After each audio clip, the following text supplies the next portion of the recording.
it is. And the Buddhist, one boy told me once, oh, the Buddhists, they write so many books about nothing.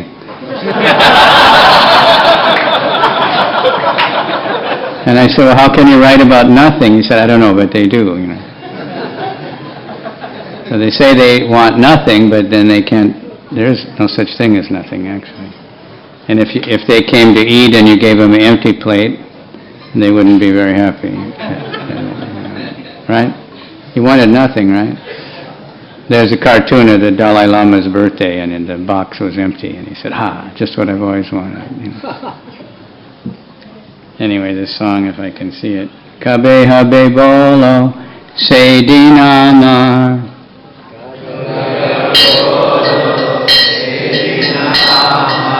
Aparada gucci, shudaname ruchi.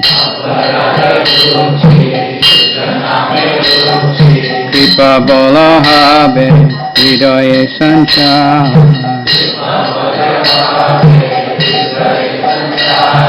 Hina dikahina kabe nijamani.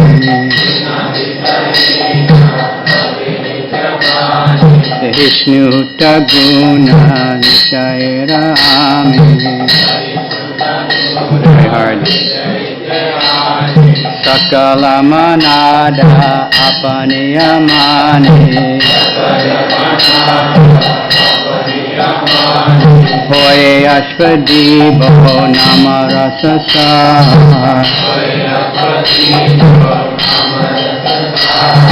Kabe habe bolo se dinama.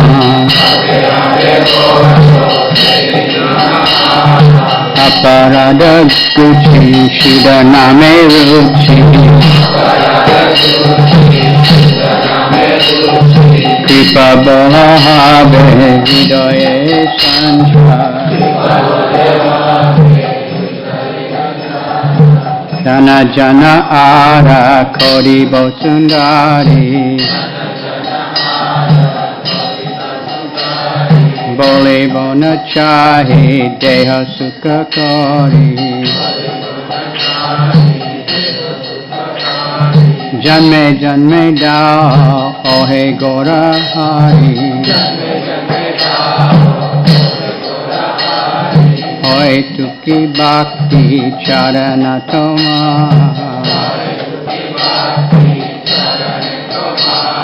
Kabe habe bolo se dinama. Aparada gucci shudaname ruchi. Kripa bola habe hridaye sanchar. Korite Shri Krishna namachara.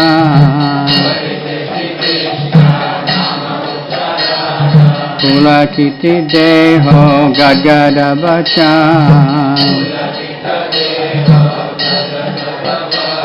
Vaivanya bepatta habe sangata.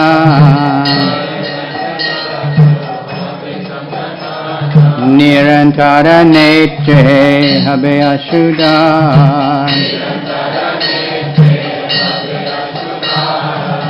Kabinavadvipe suraduni katte. Gora Nityananda bole nishkapatte.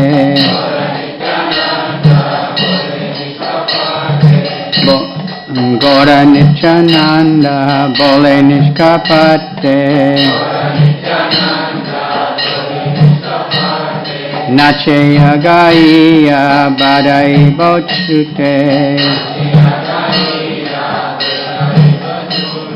Batulera praya chariya vichar.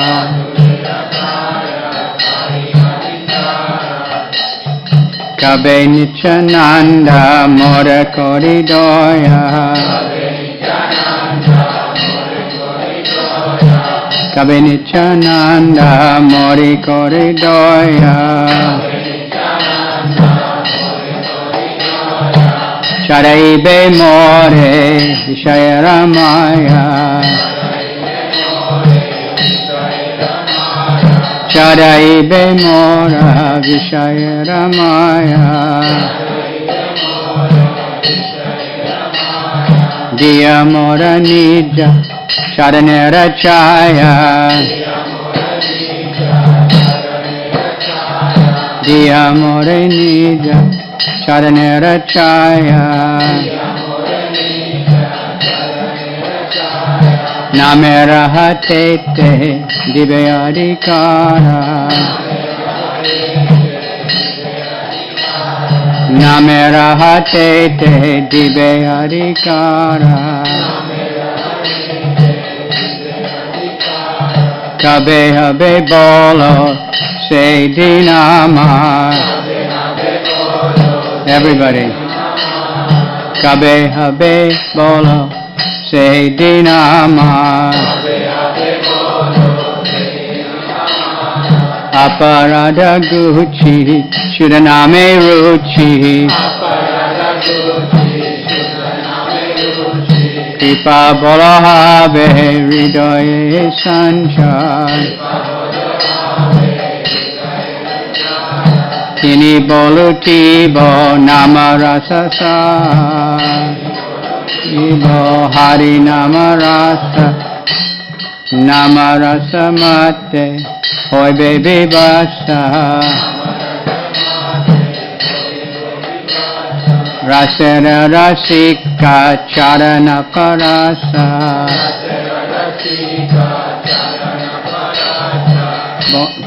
Koriya Bojibo Namarasa Sa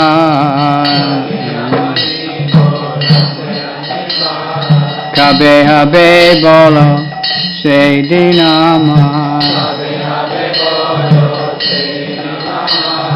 Aparada Gucci Shudaname Ruchi Kripa Bola Habe Ridoye Sanchar Kabe Jibadoya Koriya Hoy be udoya Kabe jibe doya Hoy be udoya Nija sukha buli Shudinari doya Shudinari doya Bhakati vinoda Koriya vinoya Shi Agyatahala Koriya Prachar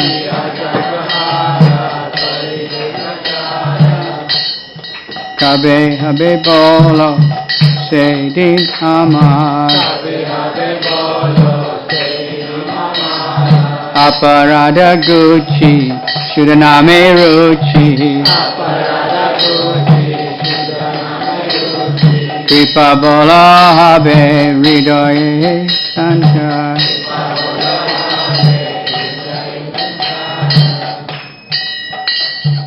All right. Sorry, I couldn't see the words a few times. So, Kabe means when. So, this is proper hankering. You want something. It's not that we don't want anything, but we want Krishna, we want desires. We have so many desires. Most of them are not necessary for even material life. So we have to, not that we want no desires, because then what would you do then? But we want spiritual desires. So ultimately we want Krishna. So here is what we want. When will that day be mine? Aparada Gucci, when the offenses are ceasing. Every day we chant these offenses to the holy name. And the idea is to avoid them, not to just know them, but to think about it. And it's a full-time process, not only while we're chanting. Because normally we may not offend devotees, for instance, while we're chanting, or make interpretations, but other times of the day we may make a lot of offenses due to the nature of Kali Yuga. So aparada gucci, then shuddhaname ruchi, then the taste for the pure name comes. It goes together. If we find ourselves losing our taste for the holy name, then we might think that perhaps there's some offense we've made, because that is the immediate reaction. If we are especially offending devotees, then the taste for the holy name decreases. Find it quite difficult to pronounce. So many other things have to come out. So like I said, it goes along with the Shishastak. The first one is like Trinadapi Sunichena, we heard this morning. Considering myself lower than a blade of grass, bringing the quality of forbearance into my heart, showing respect to all, myself being freed from all false pride, when will I taste the essence of the liquid nectar of the holy name? You're still hankering. When? You're not bragging that I have it. So that humility we heard very nicely this morning, and that is the most important thing that Krishna wants of us. So Lord Chaitanya gave that instruction, and Krishnadas Kaviraj said we should wear that around our neck. Trinadapi Sunichena, Todorapi Sishnana, Amanina Manadena, Kirtaniya Sadahari. That's Amanina Manadena, offering all respect to everyone and not expecting anything in return. That's a very advanced, think about it. Most everything anybody does is, what will I get for this? But the most advanced devotee is respecting everyone because he feels himself humble. We heard yesterday and the day before yesterday, Radhanath Swami was speaking in Tirupati, how, the most yoga and every other process, even yoga is like the more, what's sophisticated or subtle, but you want to become bigger. You want to become richer, you want to become stronger, you want to become more beautiful, you want to become mystic powers, you want to know everything, the Jnana Yoga, right? You want to do many good things. But the Vaishnavas trying to become smaller, trying to understand that we're an infinitesimal, an atom at the lotus feet, the Ayinanda Tanuja Kinkarama. Let me, just be a dust, an atom at the lotus feet of the Lord. Not trying to become some great person, some great whatever. There's so many yagyas one can do to become a demigod or to become even Lord Brahma. It takes a long time, but that's not what a Vaishnava is striving. You just become a servant, respecting everybody. That's covered more in more of these verses as it goes on. Then next one is the same as Nadanam Najanam Nasundarim. Bhaktivedanta Thakur pioneered this, putting the Vedic Sanskrit things into very, very simple local language, Bengali language. So if you go around Bengal and if you just start singing any song of Bhaktivinoda, everybody knows it, at least around Mayapur. They're familiar, popular songs, but with the pure message of the Vedas. That's a special art. So he's asking, give me unmotivated devotional service, life after life. Unmotivated means material motivated.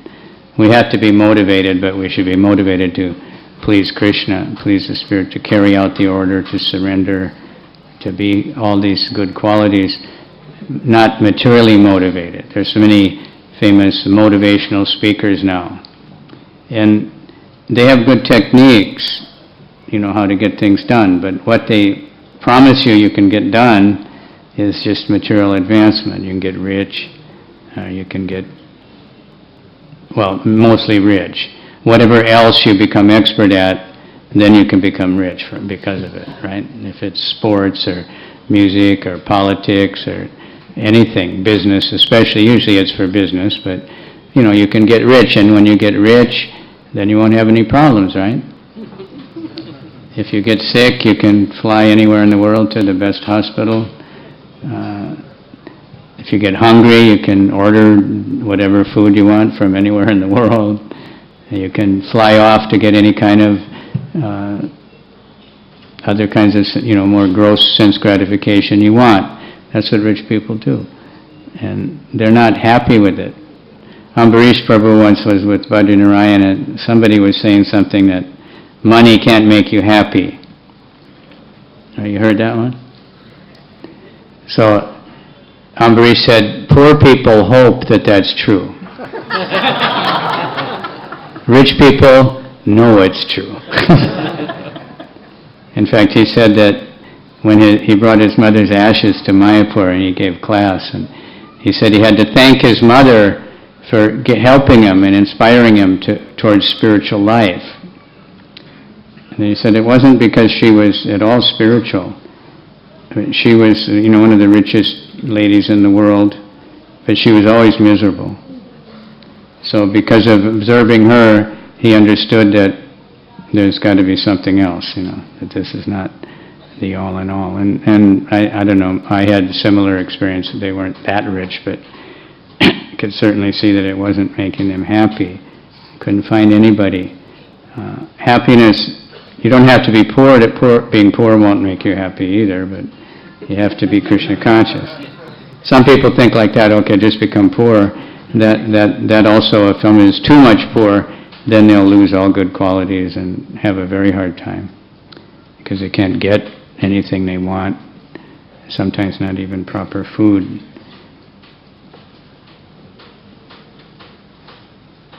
So then it gets more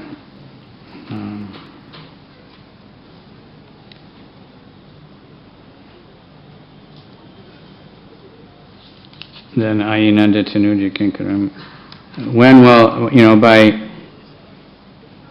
articulating the divine name of Sri Krishna, will my body be thrilled in ecstatic rapture and my words be choked up with emotion? When will pallor and ecstatic trembling occur? And when will streams of tears flow constantly from my eyes? That's a lot of things to be wanting, a very advanced condition, of course. But we should, they say in sports, raise the bar, don't keep things too easy. There has to be challenges, so we should set, these spiritual goals. We should know, how great devotees are. We sing every morning, the Guru has all these ecstatic symptoms. He's always engaged in the Sankirtan of Lord Chaitanya, Mahaprabhu Kirtana Nichagita, Vadichamadya Manasara, Sena, Romancha Kampas, Rutarangabad, hairs are standing on end, and all these things. By articulating the holy name. Articulating means, right? Saying it very carefully. Jai Pataka Maharaj, some time ago, but I noted, I said, you're speaking very, very clearly, it was after he said, my teacher told me I had to articulate very carefully. So that's a good, we should always do that whenever we're speaking, but especially when we're chanting the holy name. Krishna, Rama, Hare, there's a simple, two-syllable names, but pronounce them carefully, and then we get more benefit.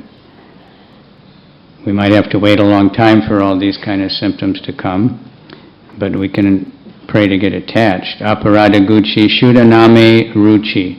If we can reduce the offenses, and Bhaktivedanta Thakur explains in Namachintamani that inoffensive chanting produces all the other offenses.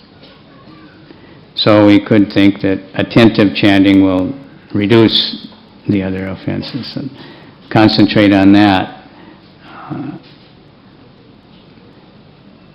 Concentrate on attentive chanting, just like anything else. If we drive attentively and we don't have to worry about the police or something, driving the car or the motorbike, follow the rules, pay attention to what you're doing, otherwise in danger. Then I like this one. Kabi Navadvipa Suraduti Tuni. When in the land of Navadvip, dancing along the Ganges bank, will I run around guilelessly chanting Gaur Nityananda, Gaur Nityananda. Who knows what guile means? Guile? Guilelessly, what does guile mean, Professor? Huh? It means, guileless would mean without concern, without self-consciousness. Yeah, and without, deceit. Yes. Means not being deceitful, duplicitous, but really just chanting Gaur Nitai and not caring about anything else.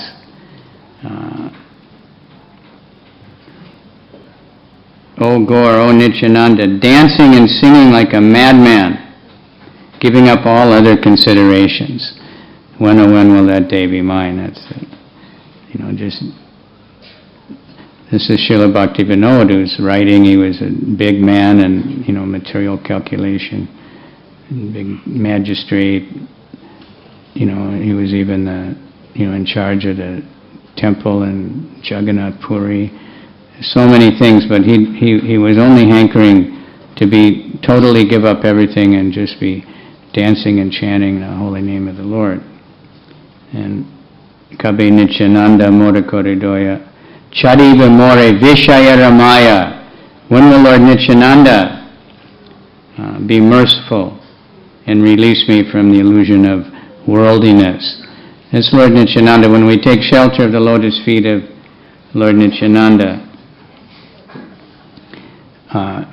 we get out of Maya. Lord Nityananda is especially merciful. We know, everybody's heard many times about Jagai and Madai. But his whole mood was totally merciful to everyone, simply going and chanting at every doorstep and asking everyone, just chant Hare Krishna. Bolo Krishna, Bhaji Krishna, Kodo Krishna Shika. Chant Krishna and worship Krishna and take instruction from Krishna. In other words, Bhagavad Gita. Associate with devotees. Learn how to live your life according to what Krishna wants. This is, everybody is living their life according to what somebody wants. Sometimes it's totally imaginary that, sometimes they have a particular, when you're very young, the parents tell you do this, don't do that. And pretty much you have to try for it. Later it's school and it's work, or wife, children come, then they tell you what you have to live. But it has to be under Krishna's direction, under regulation. Everything else we do, but Krishna gives the knowledge, how we can do so that whatever we're doing, we can progress towards these higher goals.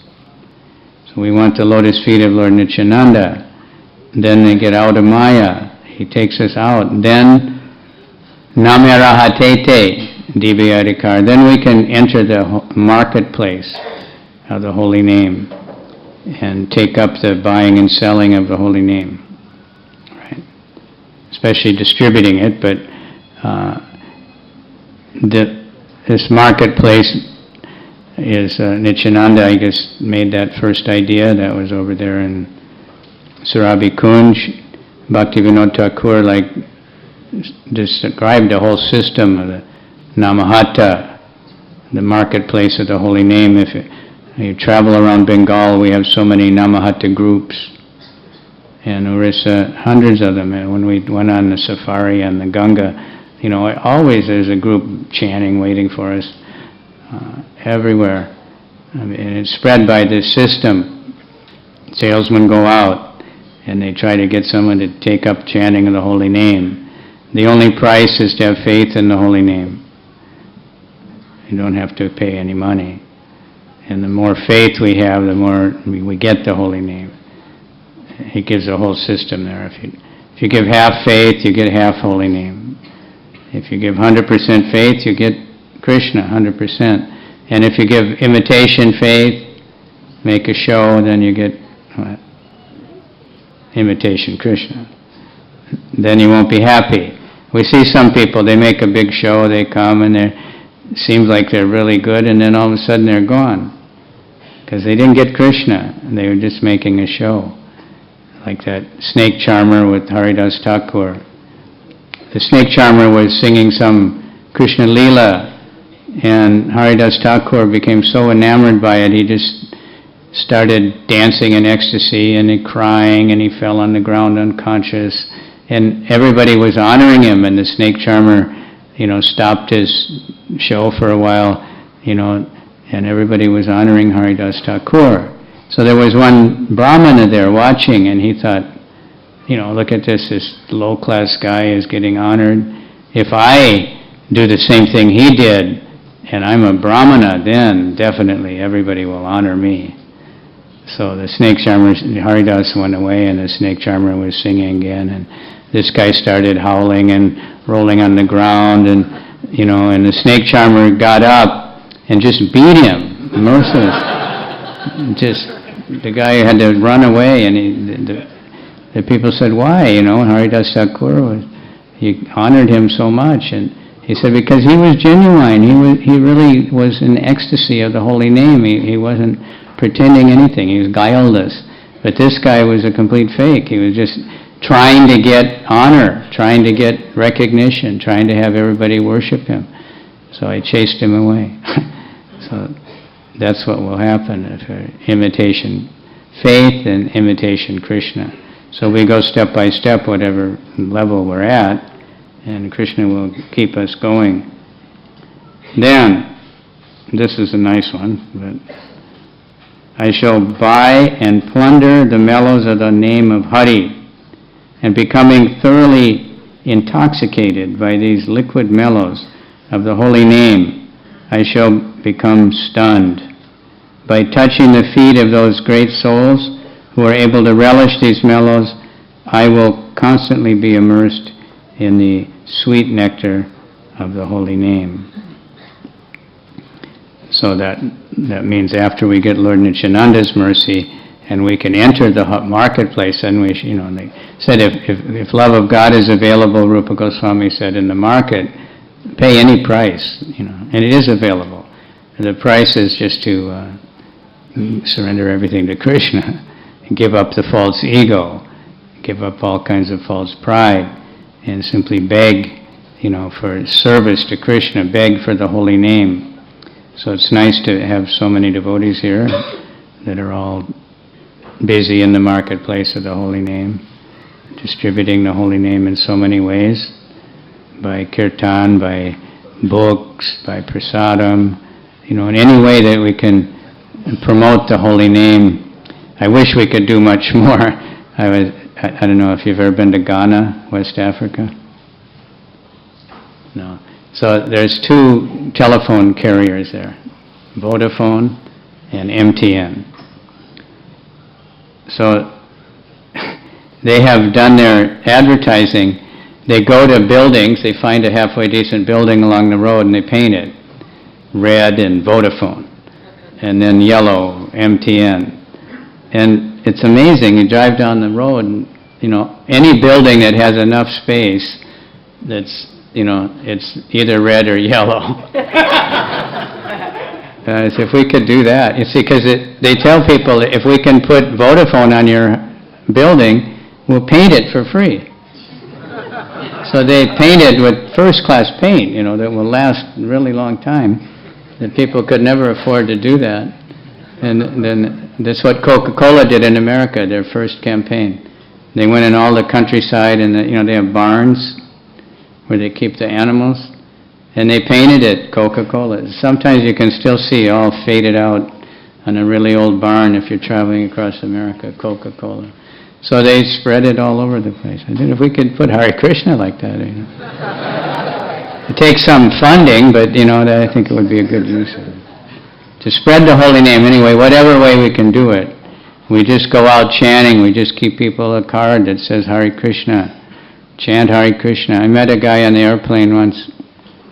I was going to Africa, and generally nobody pays any attention to me, and they're all absorbed in buying duty-free things, And one guy was so friendly, started telling me all about his life and, where he lived. And he was from Ghana, but he's living in New Jersey or something. And Then he helped me get my bag down, and he said, I met a devotee 20 years ago, and he gave me this card with this prayer on it. Hare Krishna, Krishna Krishna, Hare Hare, Hare Ram, Ram Ram, Hare. So he said, I still have that.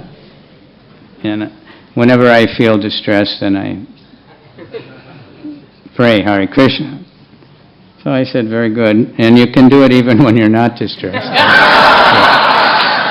That's what Bhaktivedanta Thakur, Sukhe Dukhe Bulinaka, right? Harinama. Chant the holy name. Whether you're happy or sad, doesn't matter. Any condition. You're a householder, you're a sannyasi, you're young, you're old, you're sick, you're healthy. What else can you do except chant the holy name? Right? What else is ultimately valuable? So this song, and many of his songs, they're in this line, hankering. What do we want? If you don't have that Santa Claus here, I guess. Right? So when we were kids, they had Santa Claus. So they start. The Santa Claus is their version of the Super Soul. So they had that song. He knows when you are sleeping. He knows when you are awake. He knows if you've been bad or good, so be good for goodness sake.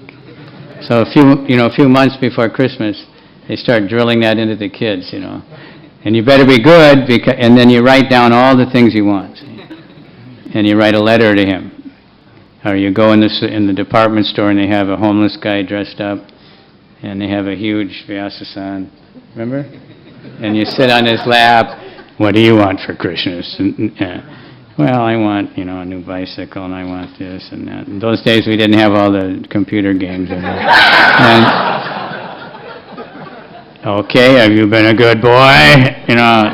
Oh, yeah. So they said, if you're not good, you're not going to get anything. See? Santa's not going to give you anything. So that way they try to coerce us into being good. But an interesting story, in England a few years ago, one school teacher in the elementary school, she told this class that there's not really Santa Claus. It's just your mother and father. They just come and put stuff under the tree and stuff. And she got fired. It was a huge thing all over the country in the newspaper. How could she be so cruel to tell these kids there's no Santa Claus? They believe in this thing. But the atheists are publicly broadcasting atheism everywhere.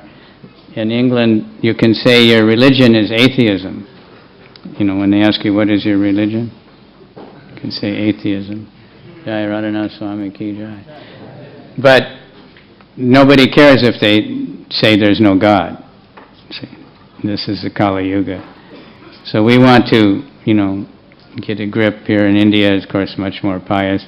Yesterday we walked up to the top of that Tirupati, and it was amazing. We started it before 5 o'clock. There were so many people. We were just rushing, breaking coconuts and getting ready to go. And the stairways, you can hardly, if you can't walk faster than everybody else.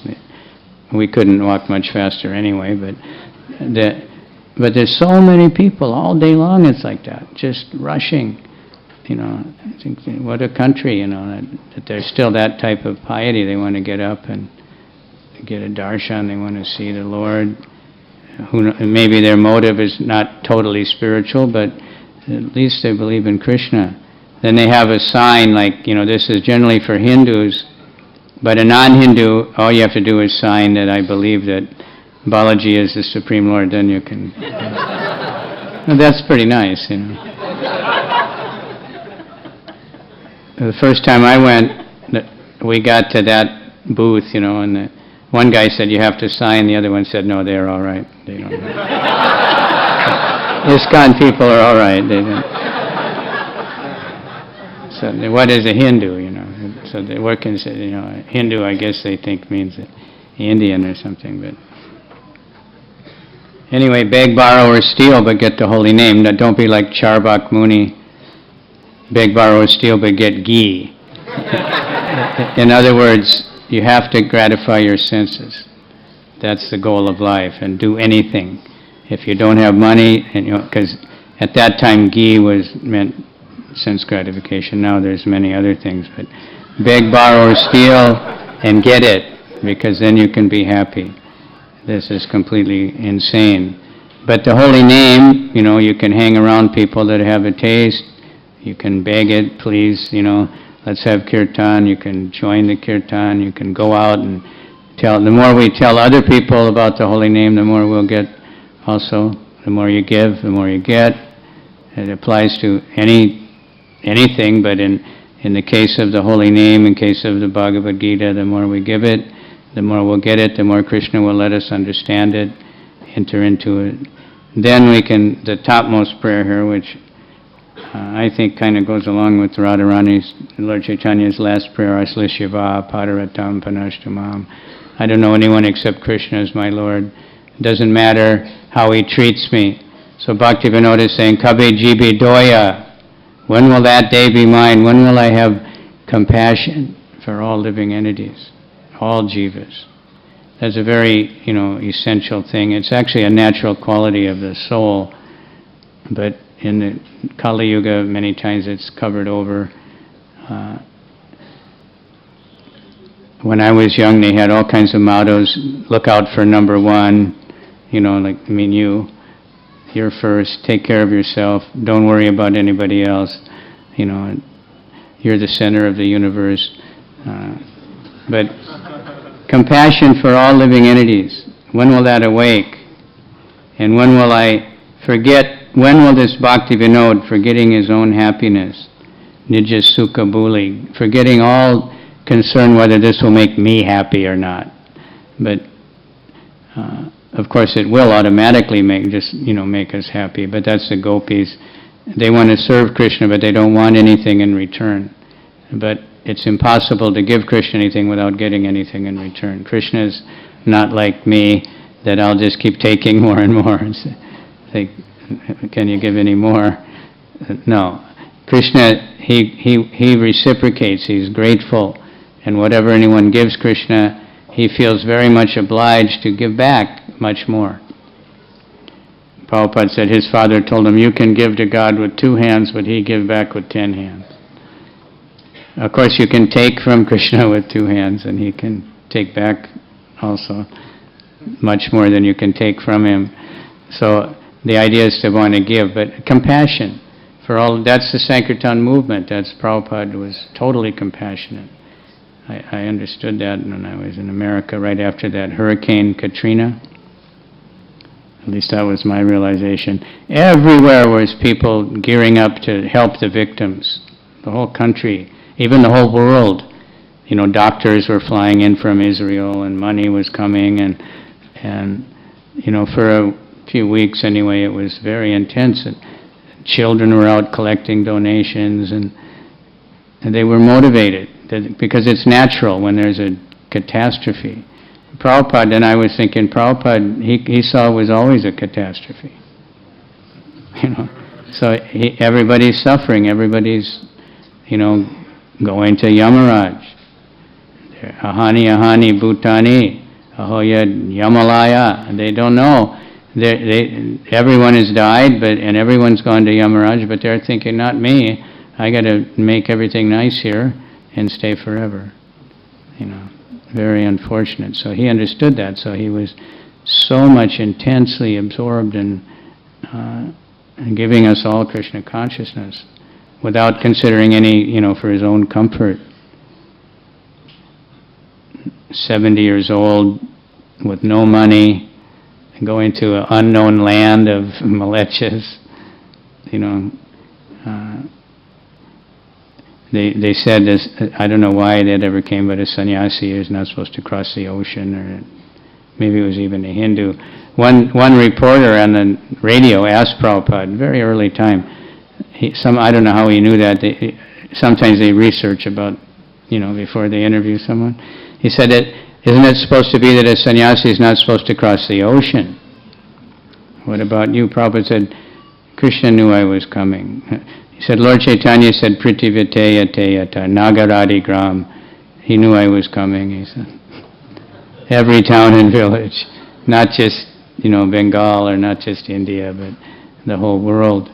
So when will this be mine? Kabe jibi doya. Most important thing, to have compassion. So what can we do for people? Of course we have our school lunch program, that's nice. It's prasada, then it's transcendental. And then that helps us to have more facility to give the holy name, to give Bhagavad Gita, to really help people to wake up to their spiritual identity, to know who they are. People are bewildered, they're in the dark. Right? And yesterday we were coming from the airport, and Brahmachari said the hoardings are getting worse and worse. I was noticing that too, unfortunately, but definitely changing. But I thought it was a good example of Kali Yuga, because when I first came to Bombay in 1975, the hoardings were almost all just cinema, not even cigarettes, and there weren't that many of them. But nobody was joining our movement either. They were happy. They had a reasonably nice life, sort of mode of goodness. They took a lot of sweets at a wedding or something. But now that the Kali is coming on so strong and the degradation is so intense that, people that have piety, good nature, they can't socialize anymore. And so then they're coming, and so now we see all over India so many devotees. Every temple is, you can't build a big enough temple anymore, even if you had the space and the money to get everybody in, and more people are coming. They want Bhagavad Gitas. So it goes together, I guess. It is Kali Yuga, the downside gets worse and worse. That pushes us also to more realize we have to surrender to Krishna, that it's a very dangerous place. So we're very fortunate, actually. That's a special mercy of Kali Yuga. And in Kali Yuga, special mercy that Kirtanadeva Krishnasya Mukta Sangha. Simply by the kirtan of Krishna, we can get the Mukta Sangha, the Parambraje, the best liberation. Not just liberation, but be a devotee. That's what that means. That's real liberation. So you're saying that, when will then I can, with a meek heart, in a humble state of mind, blessed are the meek, the Bible says, because they will inherit the earth. And be humble. I'm a servant of God, and go out and preach the sublime message of Lord Chaitanya Mahaprabhu. Hare Krishna, Krishna Krishna, Hare Hare, Hare Rama, Ram Ram, Hare Hare. So we have many desires, like I said, but many we have to ignore them. But we can't just negate everything. We have to develop these real proper desires, hankering, lamenting that like many songs of Bhaktivedanta Nartam, also lamenting, I've wasted my life, I haven't worshipped Radha and Krishna. Bhaktivedanta says, here I'm at the end of my life, and now please, take me. I wasted so much time in scholarship, in business, in family, and this and that. That kind of lamentation is all right, not lamenting that I didn't, get some big position in the material world, or didn't get rich enough, or I wasn't born beautiful or talented or anything. We're stuck with that. But wanting Krishna, when will that day be mine? When, offenses ceasing, taste for the name increasing. When in my heart will this mercy come? By that effort, we get to mercy, by serving devotees, chanting the holy name. Here we have a lot of opportunity to serve devotees. Great fortune that there's more and more devotees. Some places there's not so many devotees yet, but all over the world there's more and more devotees coming. More and more people getting Bhagavad Gita. The holy name Krishna is becoming more well known. India is becoming a famous tourist spot, but unfortunately most of them are coming for Bollywood. So we have to help them. We went to the Indian festival in Japan recently, and the stage show was on. It was all Japanese girls, doing Bollywood dance. They like India. They don't know what India is, so we had to tell them. We have to give people Bhagavad Gita. We have to teach them, the Swami step. And really be happy. They want India for some reason. India is attractive, But now this version of India that's being propagated is not the real thing. So we want to let people know. That's why we have so many books. And I noticed your pile of books mountain outside, right? You saw that? Right outside, they piled all the books for the marathon up. Right? I remember years ago when I first heard about that Mataji Radhika came, and she was fairly new. She said, "What is that?" So they told her, "We're going to try to distribute all these books." And she said, "Well, can I try?" And then she became the world's biggest book distributor. So it's a nice way to... And I told them to do that in Japan. Just fill up the temple room. That's what I did the first time I went on traveling Sankirtan. The van was completely full, and the devotee said, "Where are we going to sleep?" I said, "Sell the books, and then you can sleep."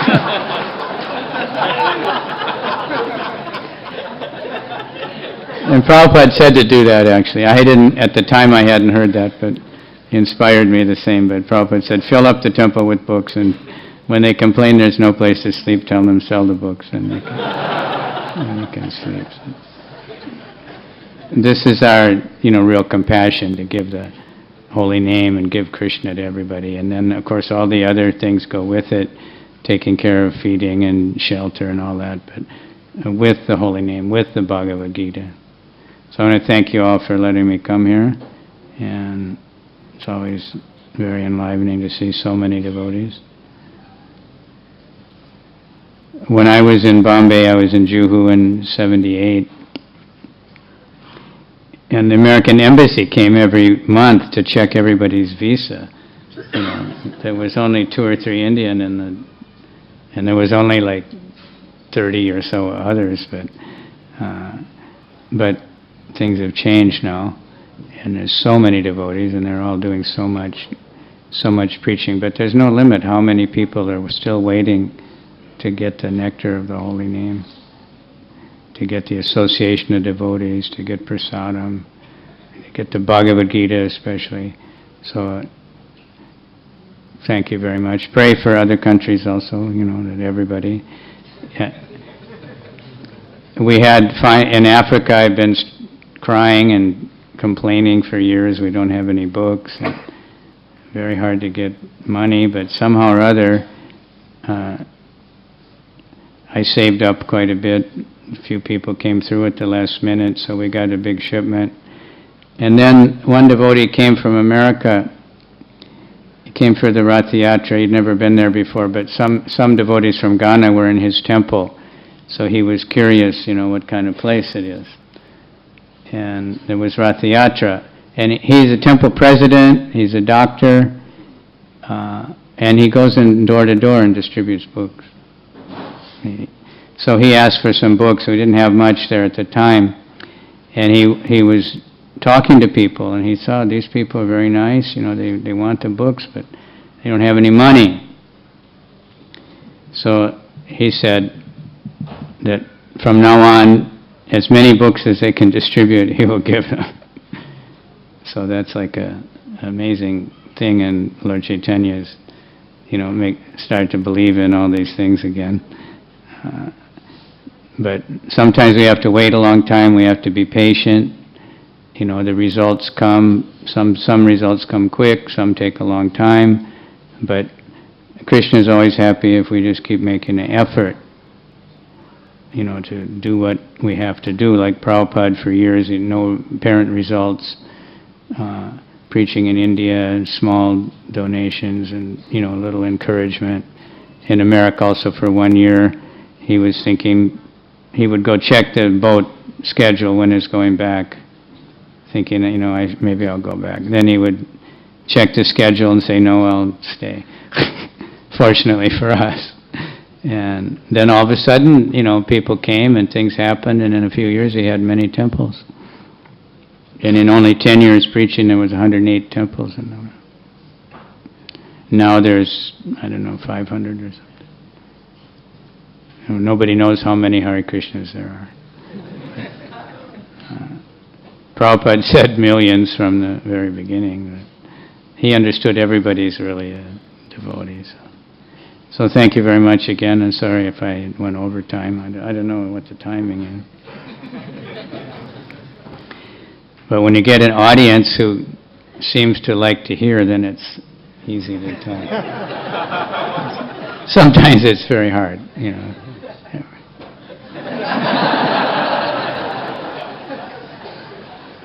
Or, the children are all yelling and screaming, and everybody's talking to each other, and they say, please give a lecture, Maharaj. Sorry, but it's a little hard. Turn on the TV or something. Okay, so now we have Sesa Prabhu. Sesa Prabhu is not only involved in education, he's a minister of education and very, very influential in the ISKCON's educational development in all different levels. Right? Yeah. He's also a lawyer if you have any problems. If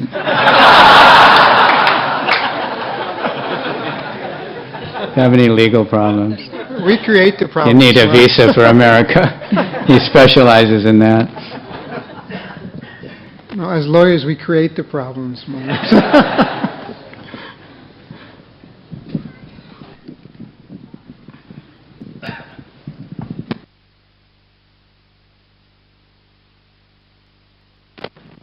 Hare Krishna. Om Karanjana Shalakaya Chakshurumilitam Yena Tasmai Shri Gurave Namaha. So first I would like to offer some thanks to His Holiness Kavichandra Maharaj. Thanks that's long overdue.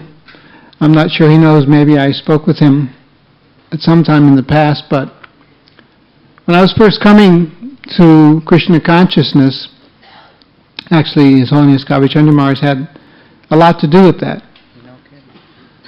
See, he doesn't know because it's part of the book distribution, but it's the long-range effect of book distribution.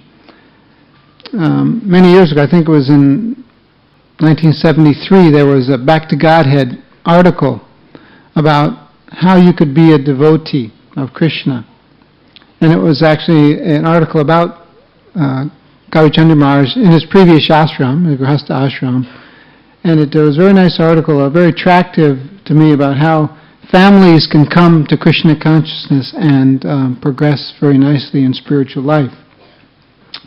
And so when I read that article, I thought, okay, that does it, this is for me. It pushed me over the edge, as we say in America, of actually joining the Krishna consciousness movement. So I want to extend that belated thanks 40 years later. I didn't make the article. You didn't make the article, but it's the person. It was you as a person, and that article sort of embodies the preaching spirit you were giving us here today. So, thank you for that. Wow. Maharaj. All right. Glad it had some value. I've got to say, I was normally going on book distribution every evening.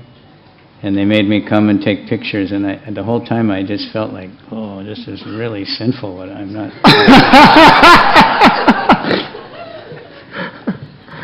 Well, at least it helped me to decide to join the temple. So thank you. Actually, I appreciated so much what you were saying about the holy name, first of all, and then about spreading the holy name. This is very, very essential for our spiritual lives and the spiritual lives of so many others. When we think about the sacrifice made by His Divine Grace Srila Prabhupada in coming to, and first of all, in leaving Vrindavan Vrindavan is, as His Holiness Radhanath Swami was speaking this morning, Vrindavan is a very, very special place.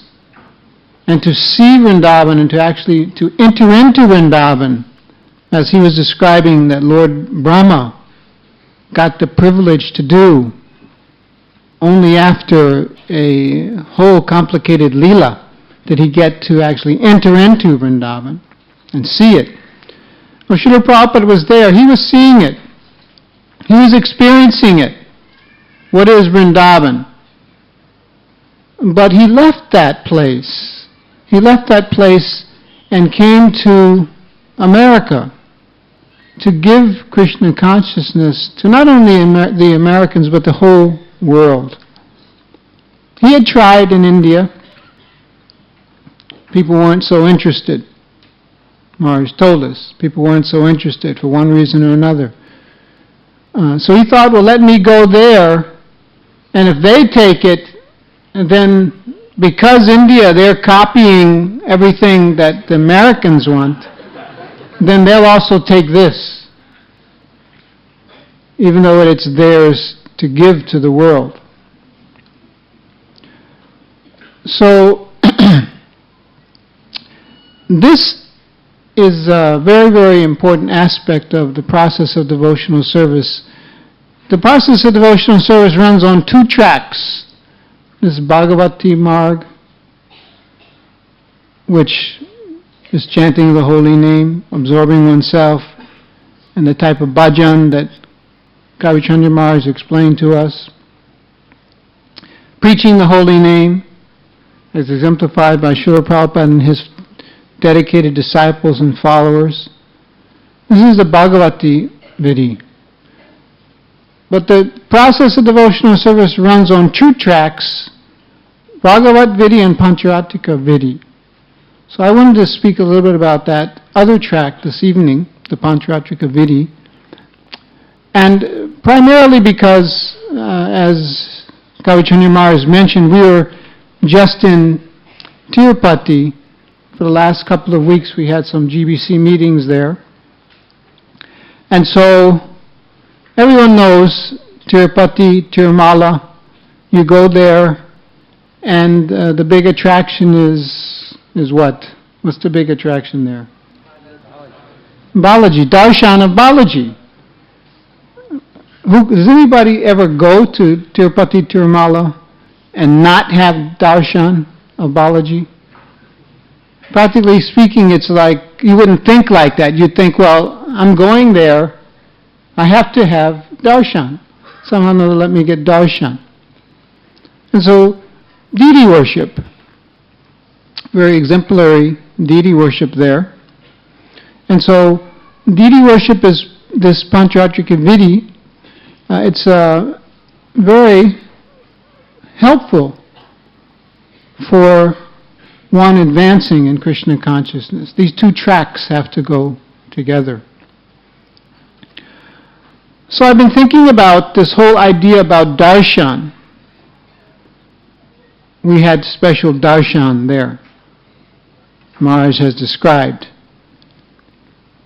His Grace Revati Raman Prabhu, the temple president, the ISKCON Tirupati, he worked for 1 month to get the special darshan for different groups, 30 devotees every day. Very, very difficult to get special darshan for that large group of people. And so, as Maharaj described, we got special darshan, all the GBC members from around the world, but it was, we had to go through this process, as he described, to go to the non-Hindu. First of all, we had to go to the non-Hindu gate. I mean, I guess it's just humiliating. You're trying to humiliate us as part of making us humble. So we had to go to the non-Hindu entrance. And we had to sign this book. Devotees from all over the world there. And we had to sign this book that, what was your former religion? You know, it's like confession, you know. I was formerly a Christian, but now I accept Balaji. So we had to shed ourselves of all these previous designations just to get the special darshan. And a lot of people go to Tirupati, Tirumala to see Balaji, and the assumption is that by my own endeavor, either walking up the hill or driving up in a fancy car and paying a lot of money for special darshan, that by my endeavor, I'll get darshan. I shall see Balaji.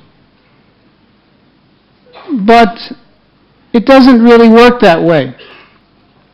We cannot demand darshan from the Supreme Personality of Godhead. Otherwise, if we can demand darshan, why are we taking that darshan? Because we are superior to the one we're demanding from.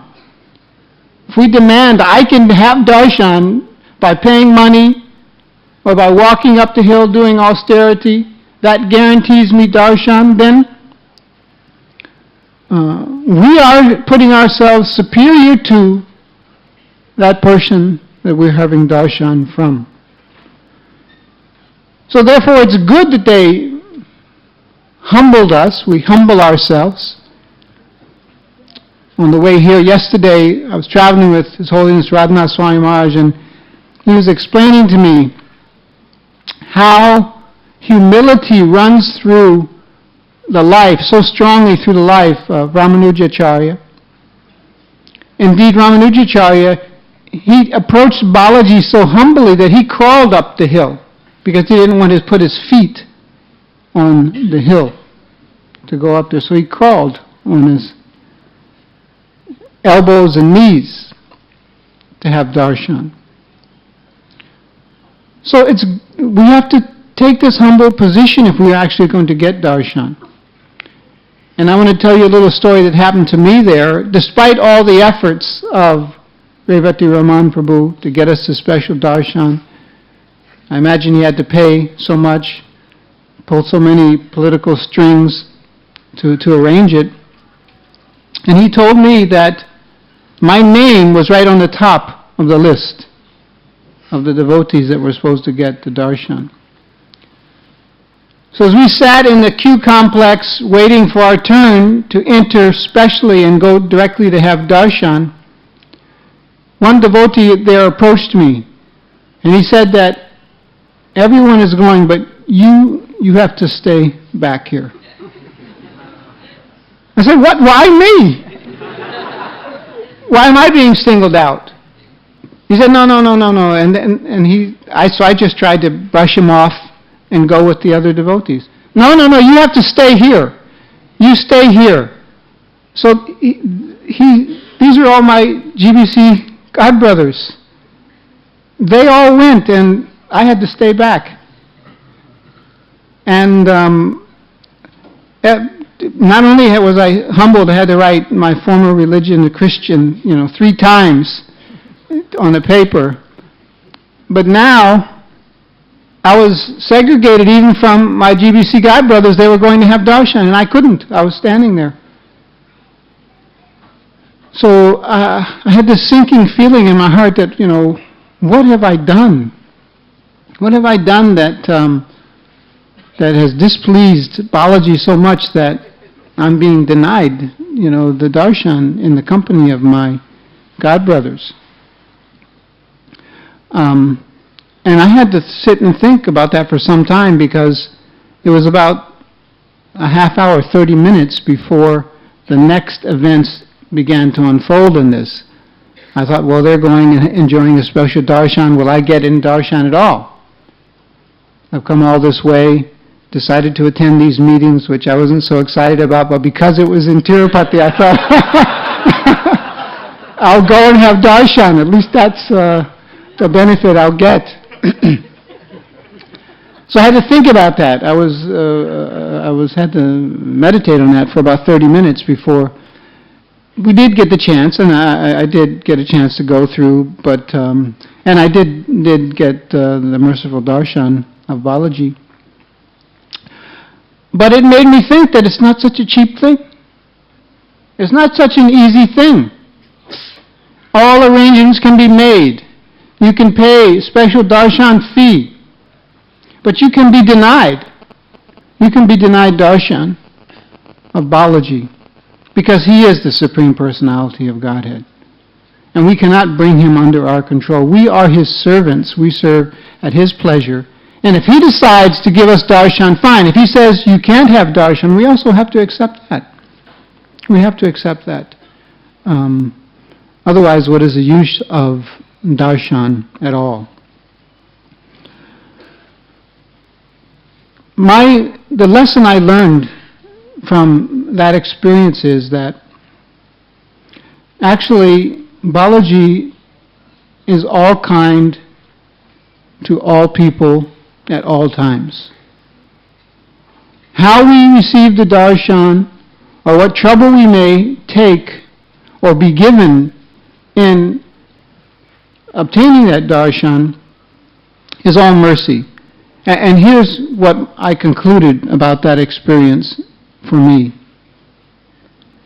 If I was able to fly to Tirupati, rely on our very wonderful ISKCON devotees there to arrange special darshan, and for me to just breeze through past people who walked up the hill, people who stood in the queue for up to 8 hours to get darshan, if I was able to do all that, how much would I really appreciate the fact that I was getting darshan? How much would I really appreciate the worth of that darshan? But the value of what happened to me was that now I'll always remember that darshan that I did receive. Because how Balaji treated me. No, you wait. If you want to see me, you wait. You wait here. You feel that segregation from your God brothers if you want my darshan. I'll always remember that darshan now as a special thing because of the difficulty that was associated with getting it. And so I realized that actually that was a lot of mercy that I received from Balaji in getting his darshan. But the mind makes us struggle to remember that, and we always go back between thinking that, oh, I wasn't treated properly, this person disrespected me. Sometimes thinking like that, sometimes realizing the mercy of the Lord. Srila Vishwanath Chakravarti Thakur in his Madhurya Kandambini explains that's a stage of the process of devotional service. We're unsteady. Sometimes we're thinking, I'm an advanced devotee. Sometimes we're thinking, oh, I'm so fallen. Going back and forth like this. I experienced that, going back and forth. And we can take comfort in the word of the acharyas that, okay, well, understand, this is the stage you're at in devotional service. And that will pass as you advance in devotional service. But to make it pass, you have to take these two tracks. You have to become absorbed in the holy name, as His Holiness Kavichandra Maharaja was explaining, and in preaching the holy name of the Lord. And you have to purify yourself by the process of deity worship. Not just taking darshan, but serving the Lord. Because actually, darshan of the Supreme Personality of Godhead is a very rare, very, very rare thing.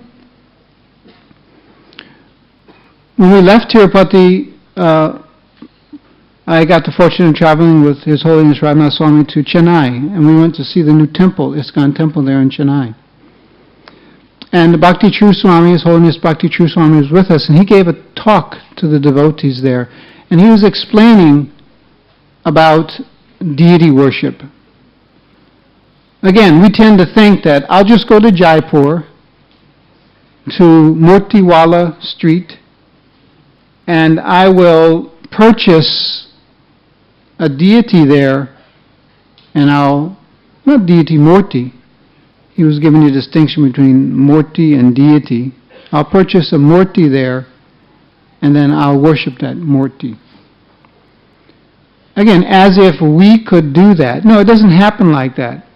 Actually, the deity, the form of the deity, is described in the Shastra. And it's fashioned by an artisan exactly as it's described in the Shastra. And then there's the pranpratishta, the installation of the deity, where brahmanas come, mantras are invoked, various rituals are performed to welcome the deity, the Supreme Personality of Godhead, into that form. And so by the Lord's own mercy, He enters that form. Not by the carver's expertise or necessarily the ritualistic activities which are performed to invoke the deity, but by devotion. The pure devotee's devotion attracts the Lord, and He manifests as the deity. And therefore we can approach for darshan. But, so it's rare. It's rare that all those things fall in place where you can have an opportunity to have genuine, bona fide darshan of the Supreme Lord in His deity form. And most often, you don't get the mercy that all of us receive on a daily basis. We were staying with one gentleman there in Chennai, and he was explaining to me that Chennai is a city of a population about 7, 8 million people. And he said basically there are about 5 Radha Krishna temples there. Most of the temples are of Lord Shiva, Lord Ramachandra, various demigods. So in those temples you can go and you can have darshan.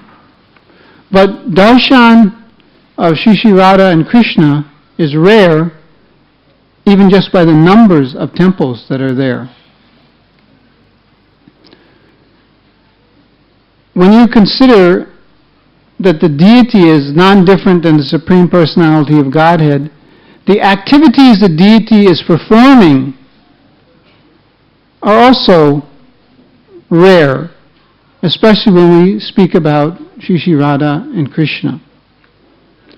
We find deities of Lakshmi Narayan, where the Lord is in His majestic aspect, where He's worshipped with awe and veneration.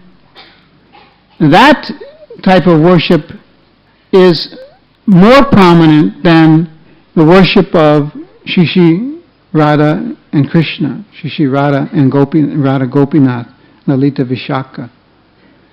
This deity form that we have the opportunity to have darshan right now is rare because this form of the Lord's most intimate pastimes as displayed here is very rare to achieve. It's very rare to achieve. Most people won't get that. What is the most popular deity here in Mumbai? What? Ganesh. I remember also many years ago I visited one temple of Mumbai Devi or something. Mahalakshmi. So lakhs and lakhs of people are going there. Of course, lakhs and lakhs of people are coming here too. But this darshan of Shri Radha Gopinath dancing so strikingly dancing, Srimati Radharani and Shri Gopinath dancing so distinctively with Lalita and Vishaka offering service is a very, very rare darshan, because this understanding, this most confidential understanding of the most intimate pastimes of the Lord is a very, very rare darshan. So we can come here to ISKCON Chowpatty, walk up the stairs and have the darshan But let's not take it cheaply what that darshan actually is. First of all, that we can actually get darshan, as I explained before. And that the darshan we get is such an intimate pastime, intimate understanding of the Supreme Personality of Godhead, that we're very, very, very fortunate. And as His Holiness Kavichandra Maharaja said, our goal should be to make others receive this fortune, because it's only once in a day of Brahma that Sri Chaitanya Mahaprabhu comes.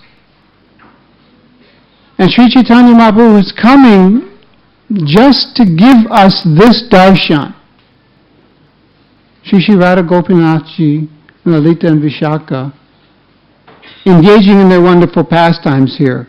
What to speak of, we think, when on tomorrow evening, I think it's tomorrow evening, the Sarat Purnima darshan.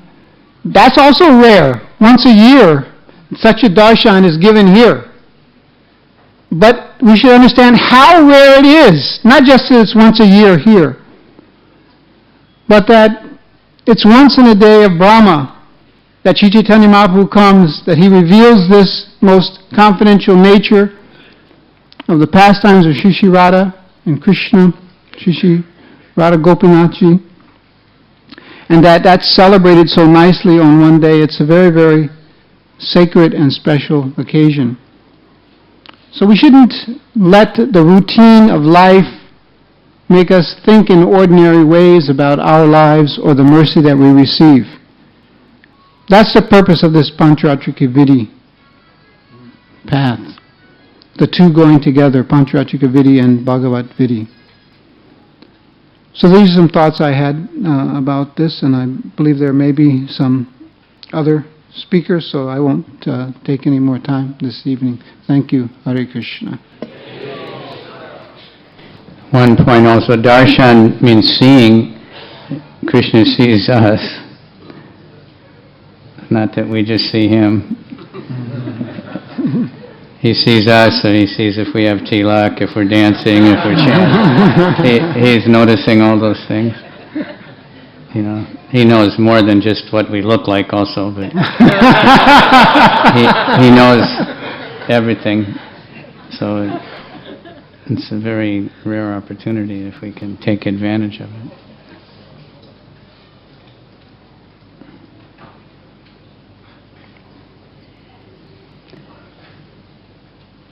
I once went to an exhibition in New York City.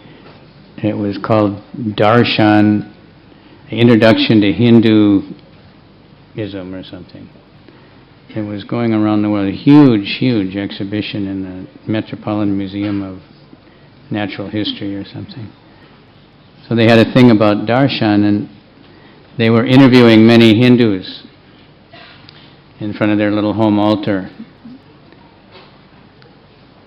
And all of them were, they had a professor and a rich businessman and a doctor, and all of them said, the statue is not God. It's just something else, that God is something beyond that this is a way to focus the mind or something so that's not exactly our... Krishna is, the deity is Krishna, absolutely Krishna in every way. We read about, great devotees. Prabhupada sometimes was talking to the deity. Devotees notice that.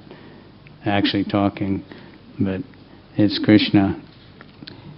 And when Prabhupada installed the Radha and Krishna in L.A., I think that was the first ones, he started to talk about it, and he said, you're dealing with Krishna. He said, be very, very careful.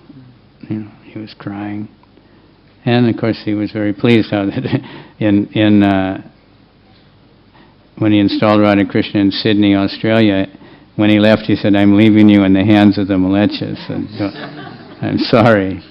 But when he came back, at that time nobody knew how to even make a chapati or anything. And they just initiated a bunch of brahmanas. They didn't know what a brahman was. But when he came back and they had made everything really nice, and he was very, very happy.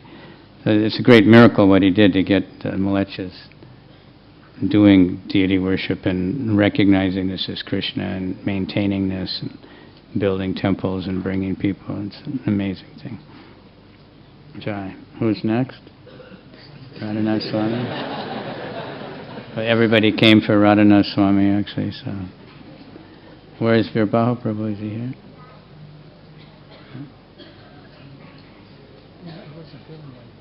Yeah. Maybe he's not coming. Again, thank you very much, Sesa Prabhu, reminding us of the 2 tracks. Parallel line.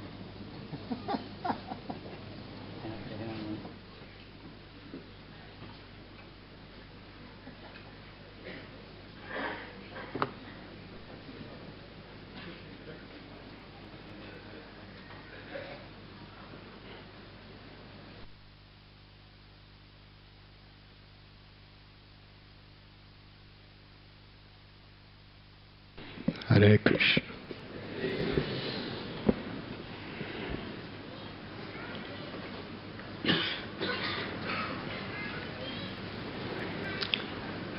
Nama Om Vishnupadaya Krishna Prestaya Bhutale Srimate Bhaktivedanta Swami Niti Namane Namaste Saraswati Deve Gauravani Pracharine Nirvishesha Sunyavadi Hastajate Satharine Sri Krishna Chaitanya Prabhu Nityananda Sri Advaita Gadadhar Shivasati Gaura Bhakta Vrinda Hare Krishna Krishna Krishna Hari Hari Hari Rama Rama Rama Hari Hari Bhansha Kalpatarubhyascha Kripa Sindhubhya Evacha Atithanam Bhavanibhyo Vaishnavibhyo Namo Namaha. Hare Krishna. I am so grateful to have these 2 very dear, exalted God brothers with us today. I'm remembering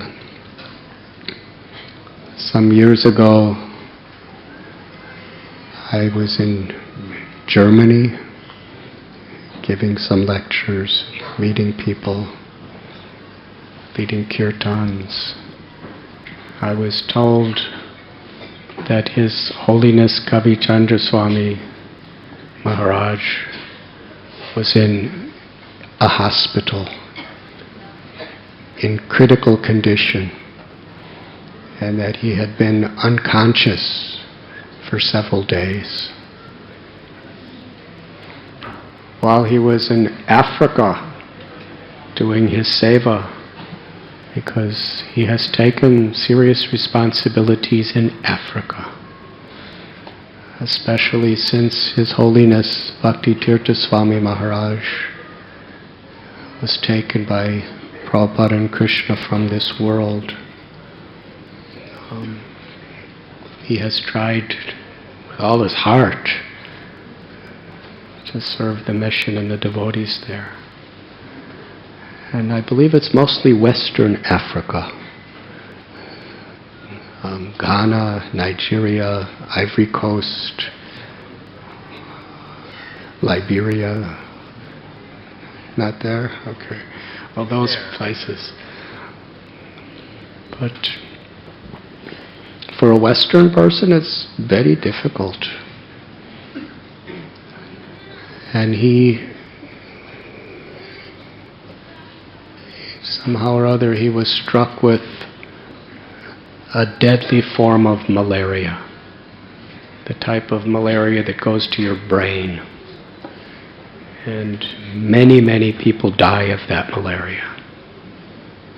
So he was in critical condition. And nobody knew if he would live or die. So I went to the hospital to see him. Just so happened. by Krishna's grace, I didn't even know he was sick because I don't do internet so much. I was just doing whatever I do, and they told me he was sick, so I was very disturbed.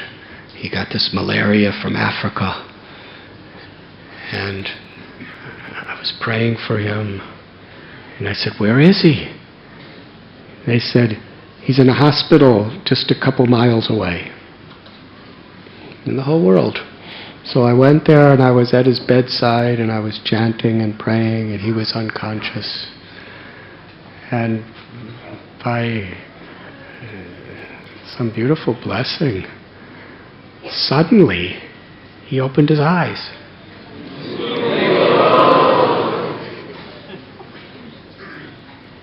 And he looked up at me and immediately spoke. Within seconds, he opened his eyes, and a couple of devotees who were around me were very much shocked because he was unconscious. And with great sincerity, he expressed to me how we have to, what were the words he said? He said, "It's so important that we work together to give Prabhupada's books to the people of Africa."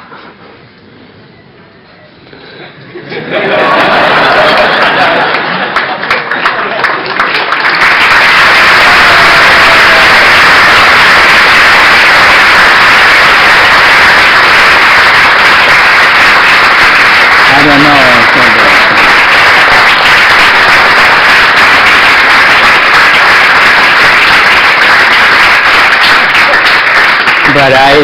But in my memory was that Radhanath Swami pulled me out from the coma. Whatever I said, I don't know.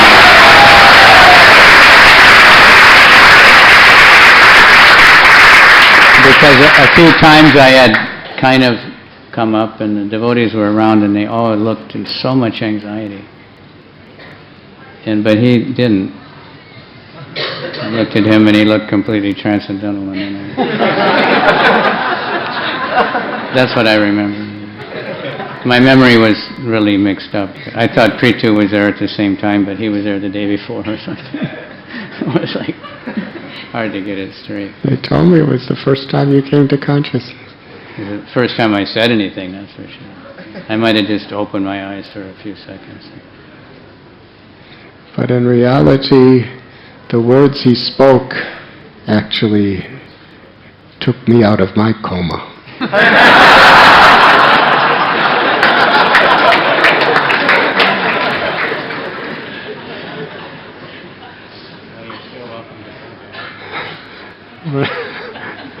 You see, when you say something like that, just after, being in this near-death situation, unconscious in a coma, it's not that you can plan it or rehearse it, that I will say something, it just from his heart.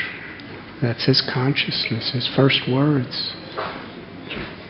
For some people, they would say, "I'm not going back to Africa again."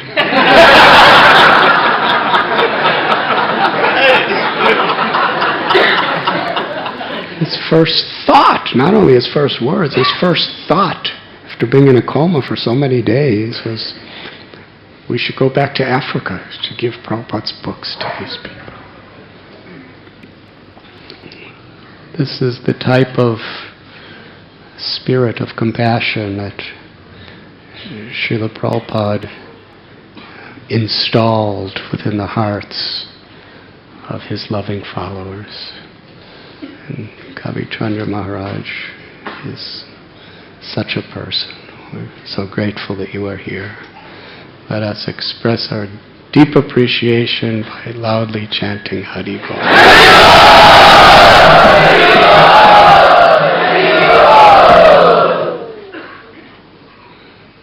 And my dear godbrother Sesa Prabhu is such a dear friend.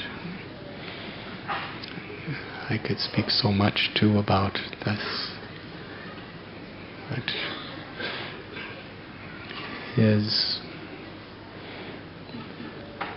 I remember meeting him when he was the temple president of Philadelphia. And his hospitality, his kindness, his graciousness. He's performed so many services over the years. But I'd like to focus on his present service. He lives in the largest devotee community in the Western world. It's called New Ramanreti, which is close to a small town called Alachua in Florida. And there he has a nice little house and such a wonderful family. Raising children in America is not an easy thing as a devotee, because there are so many influences everywhere. For that matter, raising children in Mumbai is also quite a challenge. For that matter, raising children on the planet Earth is very difficult, very great challenge.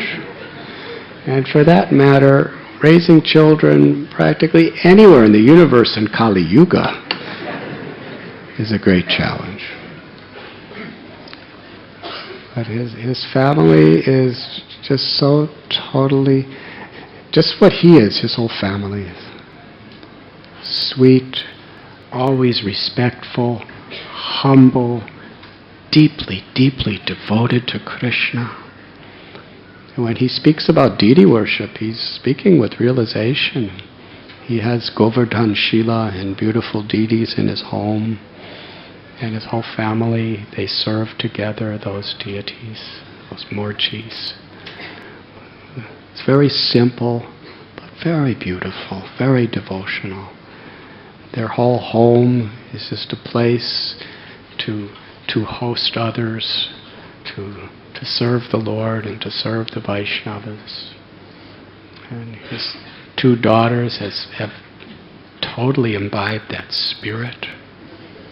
His good wife is just full of enthusiasm to serve. And it's just when you go to his house, you're not in Kali Yuga anymore. You're not in America anymore. You're not on the Earth planet anymore. You're not in the universe anymore. When you go to his house, you're in Goloka Vrindavan. Bhaktivedanta Thakur, in one beautiful song, Shuddha Bhakata Charanarenu, he describes how when he comes home, to his home, to be with his family, he sees that his home is transformed and non-different than Goloka Vrindavan. And Srila Prabhupada explained, when a husband and wife are united with Krishna in the center of their relationship, then the home is non-different than Vaikuntha. It's not only non-different than Vaikuntha, Prabhupada said it is Vaikuntha, the spiritual world. Vaikuntha means a place of no anxiety. I can't imagine a family without anxiety. And I'm sure if we speak to Sesa Prabhu or his wife or children, they will tell you there's so many anxieties. Yes. But it's a different kind of anxiety. Vaikuntha means no material, selfish anxieties. The anxiety of the challenges that come in the service to Krishna are actually transcendental. You see, between any relationships, for any of us, whether we're living in the brahmachari ashram or whether we're sannyasis sitting in the GBC meeting or whether we're grihastas, there's going to be natural clashes between individuals. challenges in relationship. When we are sincere to resolve that in such a way that's Krishna conscious, what does Krishna want? Even if there's troubles, even if there's anxiety, if there's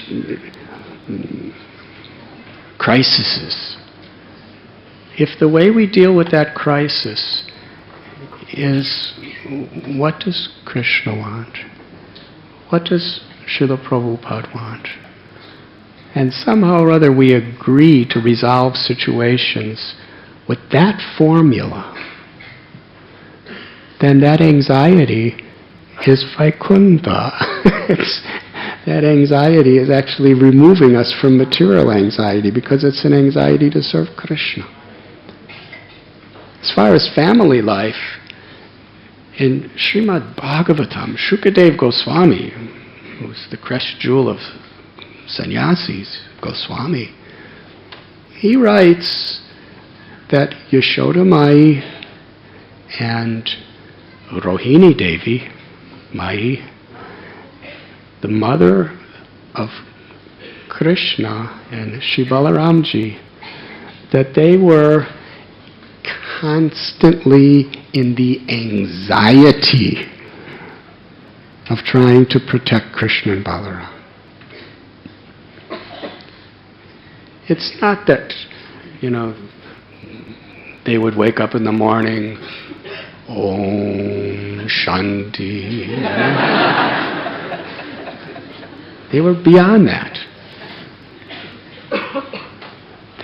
Krishna and Balaram were so naughty. They were the best children you could possibly have. The supreme children. Because they were so expert at increasing their parents' love by putting them in anxiety. They would go and the gopis would come and complain, they're stealing our butter, they're stealing our yogurt, they're stealing our ghee, they're stealing so many things, they're putting water in our children's ears and making them cry, they're passing urine on the floor of our temple room. How are they going to grow up properly when they're just doing all these wild things? And they'd see them crawling around, Krishna and Balaram, and Shukadev Goswami said they were afraid that they might get hit by the horn of a bull, or stepped on by the hoof of a cow, or bit by dogs, or scratched by monkeys, or bit by mosquitoes. Yes? Whatever it may be. They were always in anxiety. And little Lord Chaitanya, he was Nimai Pandit. Oh, what he did. His loving parents, Nanda and Yashoda, came in the form of Jagannath Mishra and Sachi Devi. And Nimai is just a little baby, hardly walking, and he crawls over to a giant serpent and grabs him. The serpent's trying to get away, and he grabs him. And then the serpent curls up, and Nimai lays on the coils of a giant venomous snake. Now, mother and fathers, you have a little baby still crawling around. You go in your front lawn. I don't know if you have lawns so much in Mumbai. You go to the front of your house and you see a giant, venomous, black-colored snake in a coil. Its tongue is going... And you see your baby laying in the coils smiling. What do you do? Om Shanti.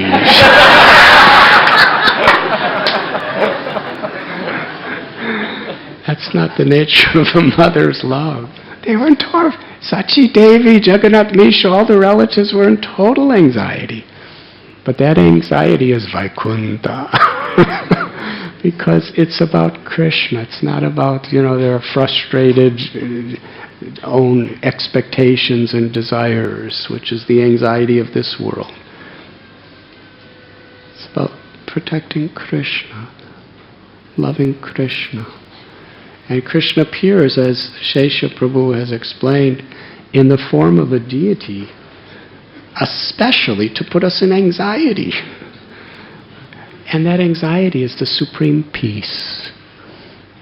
Because, we have now Radharani, Krishna, Gopinath, they have personally, directly appeared.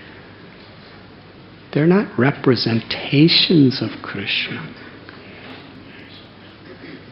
Somebody once challenged Srila Prabhupada, if Krishna's unlimited, how could he be in this limited form?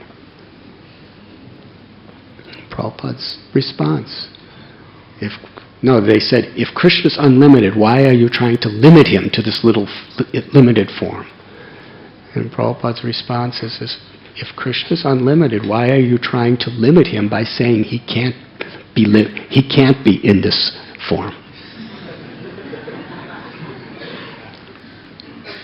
It's the reality. Krishna's the creator of the whole material energy. Aham sarvasya prabhavo matta sarvam pravartate. So if Krishna wants, he could fully manifest in any part of his energy. Shalagram Shila. It's apparently little stone in the bottom of the Gandaki River. Yes, Krishna, he's created the stone, it's his energy, he can manifest in that energy. It's like these light bulbs. There's an electrical current. The light bulb itself is just a material thing. But when electricity comes into it, it gives light. It is light. The sun planets, the energy of the sun planet is actually manifesting directly in this light. So similarly, an object, if Krishna decides by his own desire to manifest within a form, whatever that may be, that form is Krishna. And Krishna accepts the form to accept our service. And that means to protect. That means to feed. That means to dress. That means to bathe. That means to pray. And sometimes if you go into the little kitchen where our ladies of congregation do the bhoga offerings, or the big kitchen where the brahmacharis and others are doing very large offerings, sometimes there's anxieties there. Anxiety about the time, anxiety about so many, things not working properly, or anxiety about things burning. Yes. And you're trying the best you can to cook, for a couple thousand people, 2,000-3,000 people for the Sunday program. And 10 minutes before the offering, it burns. What do you do? I remember once there was a festival in America where all the leaders and 1,000 devotees came. It was a big festival. And it was Ekadasi. And one of my dear friends was the head cook. He was cooking everything in giant quantities, thousands of people, giant quantity. And it was basically, because it was Ekadasi, they were making one really big preparation. So they didn't have the funds to make a lot of things. They were making one gigantic sabji.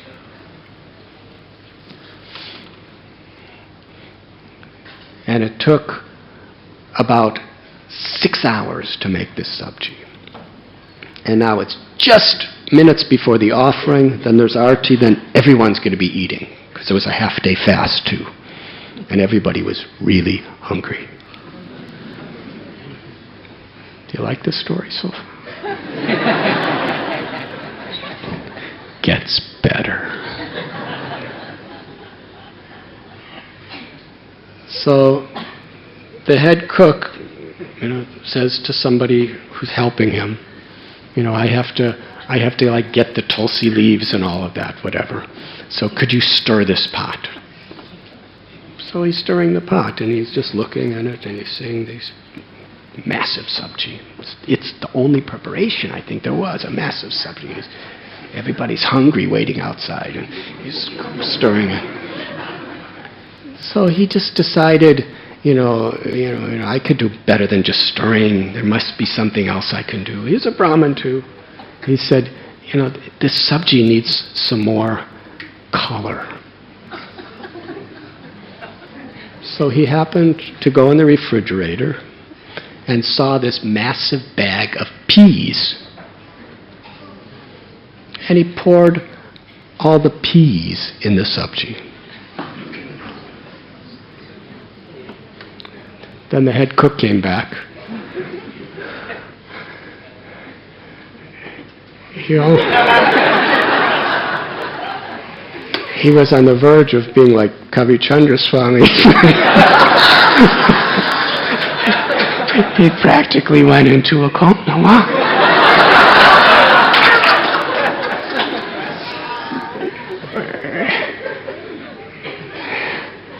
Meanwhile, the person was gone by the time he saw it. He just peas in the sabji. And, somehow or other, Ekadasi, you're not supposed to eat grains or beans. So I guess he thought grains or beans, but these are peas.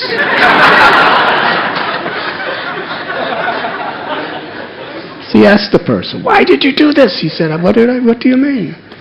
He said, it has more color, it'll have more flavor. He says, Ekadasi, you ruined it. He said, no, it's not. He said, He said, Ekadasi is grains and beans. These are peas.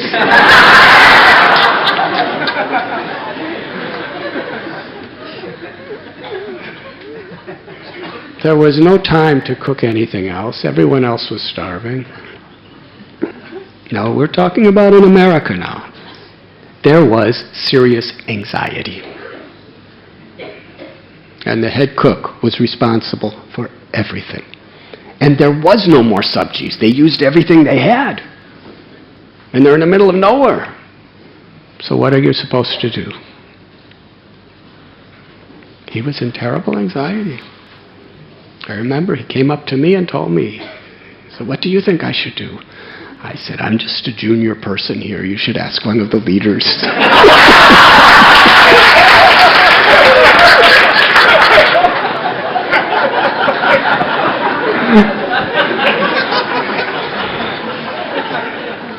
He said, but I'm afraid to ask the leaders.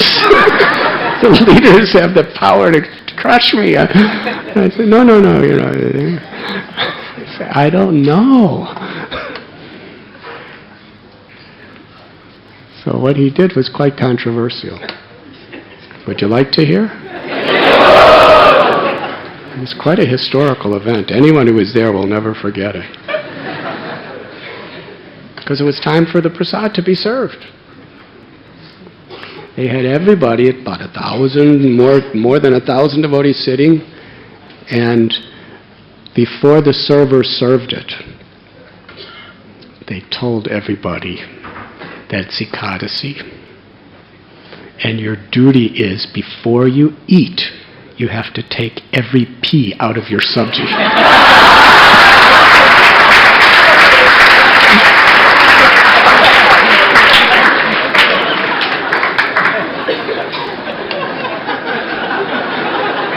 I never saw anything like this. Everybody, they're coming with the ladle and they're putting, and all the servers were telling everybody, because it's already announced, but they were reminding, don't eat a single pea. If you eat a single pea, you're going to make a great aparad. And the sabji was really hot, because it just came out of the pots, and they were like, and there was no spoons or forks in those days, so people with their hands, they're like going...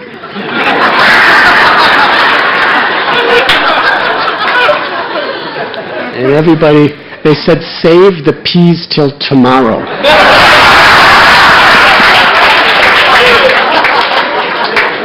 Because not only is it an offense to to break Ekadasi, but it's an offense to waste prasad.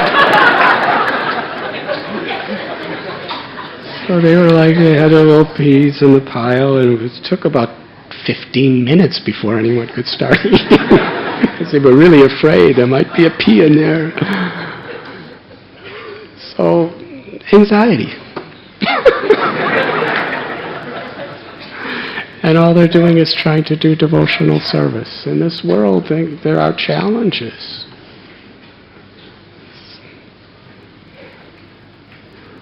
So in Grihastha life, anxieties will be there in every aspect of life.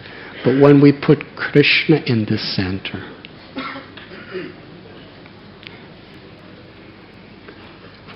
putting Krishna in the center means the deities are the proprietors of our house, and we're all the servants and the maidservants. And to the degree we respect and honor each other as Krishna's devotees, not that you have to be what I want you to be. That's putting yourself in the center. Rather, I have to be what Krishna wants me to be. And that means I'm forgiving, I'm tolerant, I'm exemplary in my own sadhana, and I care about all of you because you're Krishna's children under my care. That's what it means to put Krishna in the center of a house. And when we do that, the house is Vaikuntha. And Sesa Prabhu is one of, in my own observation, he's one of the greatest inspirations of this very divine principle. His good wife, Madhumati Devi, and his 2 daughters. And every year I try to go to their home he has me give lectures. But actually, even though his family doesn't speak so much lecture when I'm there, I'm the one that's giving lecture.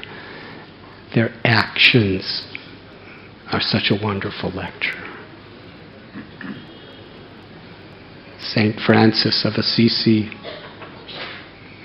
he had said that a devotee should always be preaching, and when necessary, should say something. What does that mean? The greatest preaching is by example.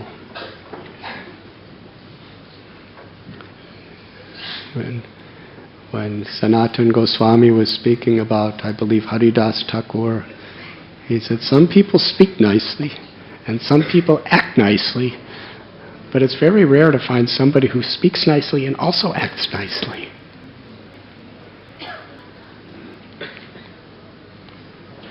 So these 2 great personalities, such an exemplary sannyasi in the renounced order, such an exemplary grihastha, householder order. Let us offer our gratitude to Sesa Prabhu by loudly chanting.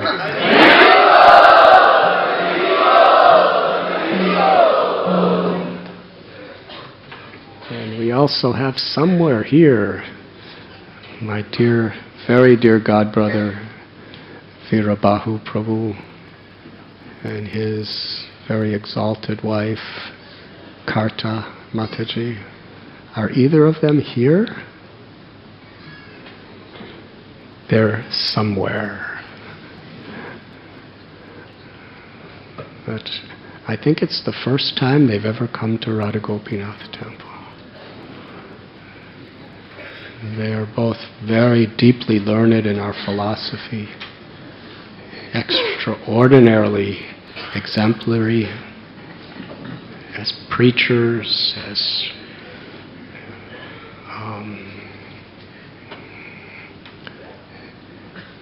just through their qualities, through their words, and have taken on tremendous responsibilities as a husband and wife.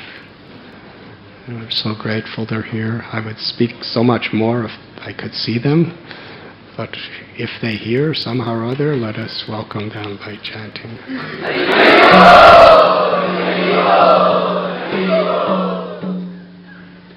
And of course, our dear God sister Nartaki Devi, who no need for me to say because you all know as good as me. We're so blessed that she's part of our family here. Thank you very much. Hare Krishna. We will have kirtan.